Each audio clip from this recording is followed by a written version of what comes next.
After Denmark's defeat in the Second Schleswick War in 1864, Jon Jensen and his younger brother Peter Jensen leave their war-torn homeland and travel across the Atlantic Ocean to America, hoping to have a better life.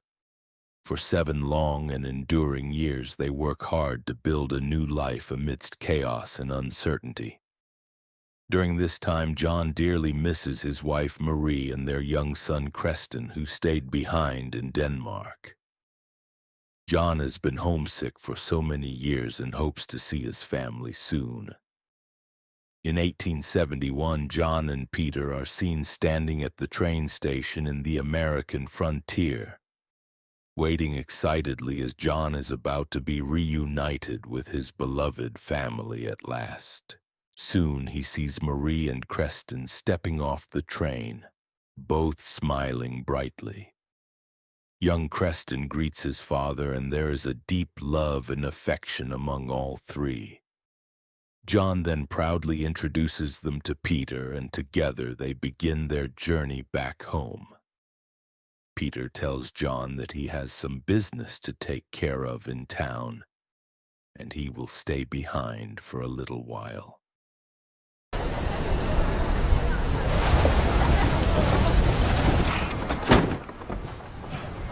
Hello. Ma'am, my wife doesn't speak the language. She will learn. Suddenly, the couple sitting parallel to Jon and his family is ordered out and replaced by 2 dangerous and suspicious-looking men. One of them is Paul Delarue, the brother of Henry Delarue, a notorious gang leader. Paul has just been released from prison, and the look in his eyes is anything but friendly. From this point on, everything begins to tumble down. Later in the evening, when Paul and his partner are dozing off, Jon is teaching Kresten about the local animals and talking about the future hunting trips, which develops into a gentle bonding moment between son and father, but it doesn't stay that long. Paul suddenly starts talking to Marie and offers her a drink. When she refuses, the conversation quickly becomes more uneasy. Since Marie doesn't speak English, Jon quietly advises her in Danish to accept the drink out of politeness and to avoid any argument that may ensue. She obliges, hoping things will be under control. You ain't got a hell of a lot to say, do you? My own princess, she don't talk at all. I suppose they got tired of hearing her scream after they killed her parents. What is your name? My wife's name is Marie. They start flirting with Marie in a way that makes Jon very uneasy. Paul reaches for Marie's dress, trying to touch her. Jon warns him to stop, but the second man pulls a gun on Jon, threatening him to keep calm. In a desperate attempt to protect his family, Jon whispers in Danish to Marie, instructing her to bite Paul's ear. She does, and in the confusion, Jon quickly grabs the thug's gun, holding the weapon now. Jon fights to take control of the situation. He asks his son to pick up the other gangster's gun from the ground, but unfortunately, Paul takes advantage of the chaos and grabs Kresten and puts a knife to his neck. Paul orders Jon to get off the stagecoach or he'll kill his family, but Jon tries to stay on the coach. However, one of the men throws him out. Jon runs behind the stagecoach and eventually finds Kresten's desolate body lying by the roadside. Crestfallen, Jon cries, holding his son in his arms. Further down the road, he finds the stagecoach stopped at a spot. Jon gently sets Kresten's body down and walks up to the dead coachman, taking his gun. Using his old soldier skills, he fires a shot to startle the horses, then carefully aims at the gangsters. He quickly kills one of them and chases after Paul, who's trying to run away. Jon catches him, but Paul begs for his life, claiming he didn't hurt anyone, but Jon kills him by emptying all the bullets in his body. The next morning, Peter arrives and finds Jon crying over the bodies of Marie and Kresten. Peter tries to comfort his brother, and Jon tells him that he didn't know the men who did this. The two brothers hug, both deeply grieving, and now all they have left is each other. The scene then shifts to a dusty and morbid town in the Wild West. A group of armed men on horseback ride into town like they own it. They are led by Henry Delarue, a ruthless former Union Army colonel known for his brutal fights against Native Americans. He gets off his horse and approaches Mayor Nathan Keene, who also acts as town's priest and undertaker. Delarue's angry and demands answers about two dead men found nearby.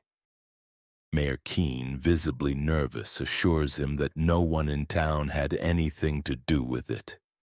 What the mayor and townspeople don't yet realize is that one of the dead men is Delarue's brother, Paul.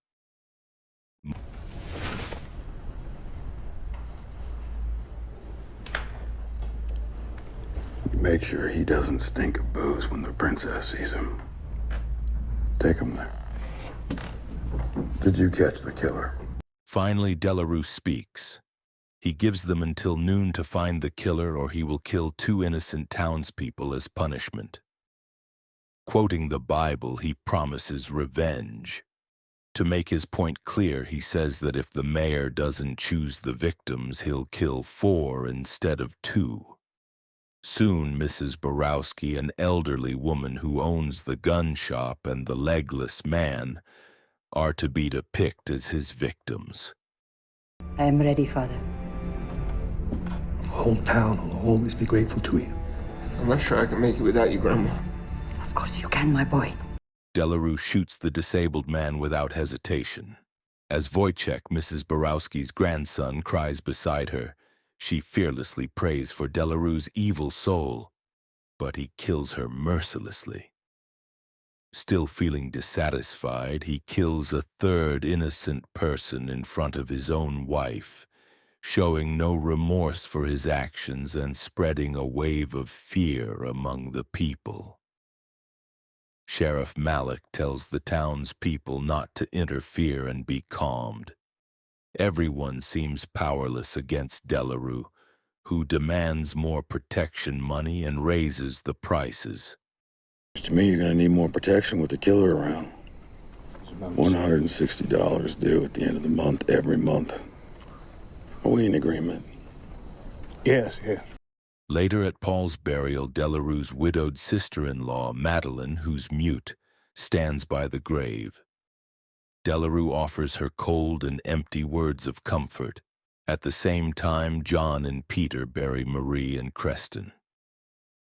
Filled with sorrow and growing need for revenge, the brothers decide to leave everything behind and head west. Known for their excellent shooting skills, some town people suspect that they may be involved in Paul's death. When they reach Black Creek, someone tips off the sheriff. Good day to you. Where's your grandmother? Delarue shot her. And we could use people like you if we're ever gonna face that murder. Don't get into a fight. Meanwhile, Jon tries to sell his land to Mayor Keene. The mayor offers only half the amount Jon originally paid, blaming Delarue's new taxes and rising threats. Jon realizes that the man he killed was Paul Delarue. With no other options left, Jon agrees to sell for a lower price. Keene advises him to hide the money in his boot for safety and warns that there are a lot of hungry people out in the town. As Jon rides off on his horse, 2 men shoot him from behind. Around the same time, Delarue and Madelaine, aka the Princess, meet with businessmen from the Standard Atlantic Oil Company. They hand Delarue a bundle of money and warn him to be careful with his gruesome actions. They reveal that the government has cut off Black Creek, leaving Sheriff Mallick without any backup. The company wants to buy all the land in the area because of oil-rich soil, with the help of Delarue and his men. Soon after, Peter is arrested as well, but not without a fight.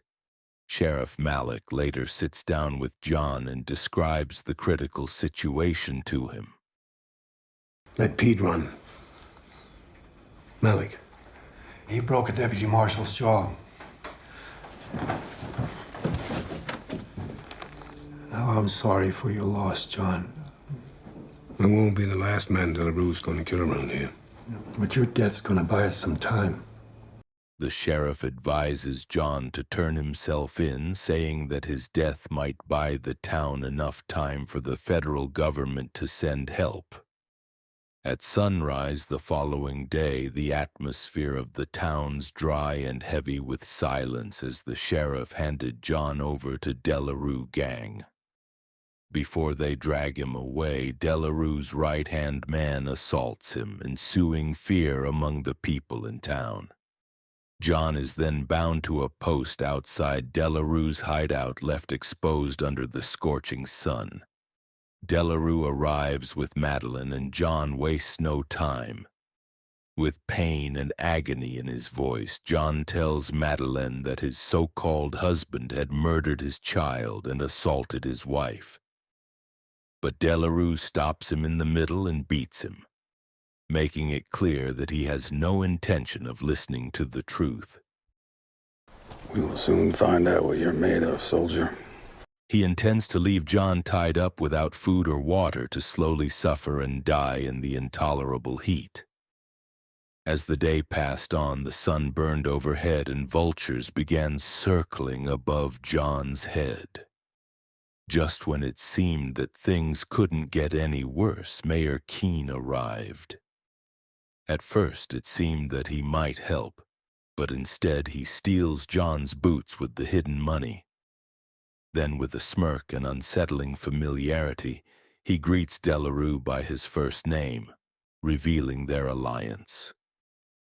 Meanwhile, back at the prison, Peter is preparing to escape. Unlike Jon, Peter's more cunning in these moments. He carefully provoked the deputy guarding him, using sharp words to spark anger. Got you pretty good, didn't I? Hope you have a woman that loves you. Of course, you ain't gonna find one with that face. But it's gonna cost you extra now. That's for sure. Shut up! Now you don't just sound like a sick mule, you look like one too. When the moment's right, he knocks the man out and breaks free. Back at Delarue's hideout, it became clear that Delarue wasn't mourning Paul's death. In fact, he seemed to view Paul's widow, Madelaine, as his property now. He forced her into bed despite the bruises on her face and the fear in her eyes. Her injuries spoke louder than words, and it shows that this was not an amicable relationship. Delarue promised her a future as the Queen of New Orleans, but it was a future she didn't want. Later that night, rain poured down as Jon remained tied to the post, drenched, but help came at last. Peter arrived and killed the guards, rescuing Jon. Madelaine witnessed everything from her window. As they make their escape, they are ambushed by 2 more gang members, and Peter finishes them off. Delarue's men chases them, but Jon, weakened from his exposure to the sun, couldn't hold on to the horse and falls down. Thinking quickly, Peter's hid him behind a large rock, claiming that they are not going to stop the chase anyway. Being the brave man that he is, he used himself as a bait to draw the gang away. When Jon awoke the next day, he was dehydrated and desperate. He stumbled toward a puddle and drank the filthy water greedily. But his relief turned to horror when he spotted one of Delarue's men dragging Peter's lifeless body behind a horse. Back at Delarue's base, the safe was empty and Madelaine had vanished. She had taken the money the oil company had given and escaped to the train station. Standing by the train with a heavy bag of cash, she anxiously looked around, hoping to leave it all behind, but is caught by Delarue's men. Delarue slapped her across the face, but she didn't stay silent by spitting blood on his face. Though Delarue wanted to kill her immediately, his right-hand man suggested that she might still be of use. Meanwhile, Jon wandered through the dry land near the Black Creek until he stumbled upon Mrs. Whistler, a tough, armed landowner. She fired warning shots as he approached her. Jon, desperate and parched, ignored the gunshots to drink water from the well. It turns out to be filled with thick, crude oil instead of water. Mrs. Whistler recognized Jon and lowered her gun and invited him in, giving him food and clean water. She had also lost her husband to the violence of Delarue. That night, Jon went to Keen's home, with a gun in hand. He forced the scared mayor to return his boots and stolen money.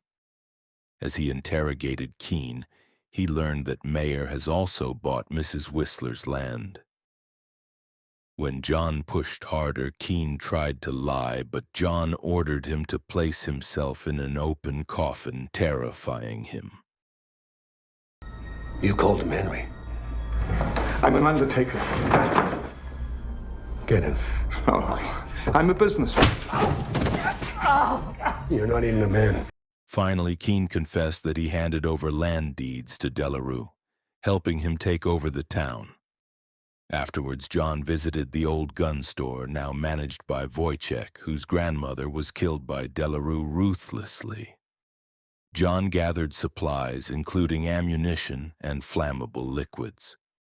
He urged Wojciech to inform Sheriff Mallick about the corrupt partnership between Delarue and Mayer. It's that sticky oil. Delarue believes it will soon be worth thousands. Let me come. You're just a kid. I've been practicing my shooting. I'm not a bad shot. The following morning, Jon set his plan in motion. He placed Mayor Keen's body inside a coffin as a decoy. Delarue opened it and he is shocked. He ordered his men to burn it.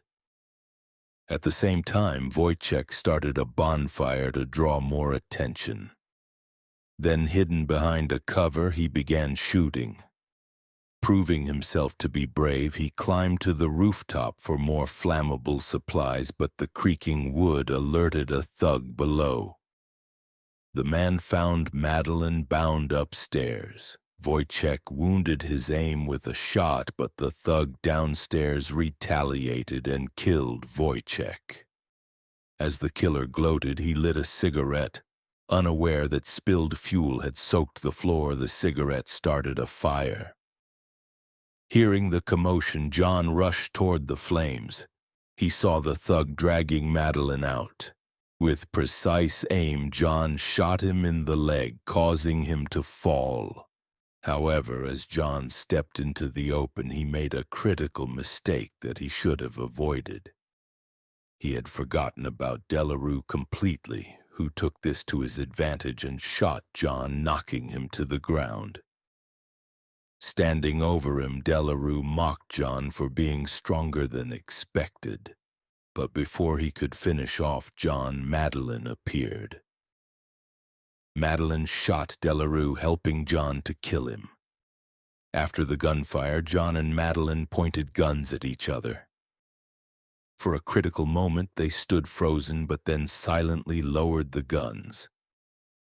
They realized that they had both lost so much and now shared a single enemy. Just then, Sheriff Mallick arrived with backup. He thanked Jon for saving the town, but tensed up when Madelaine was seen. Jon stood firm, declaring that she is protected by him. Faced with no option, Mallick backed down. As peace settled in, the silent man and the quiet woman, Jon and Madelaine, mounted their horses and rode off together, beginning a new chapter in their lives, hoping to start fresh, leaving behind the life of sorrow, sacrifice, and revenge.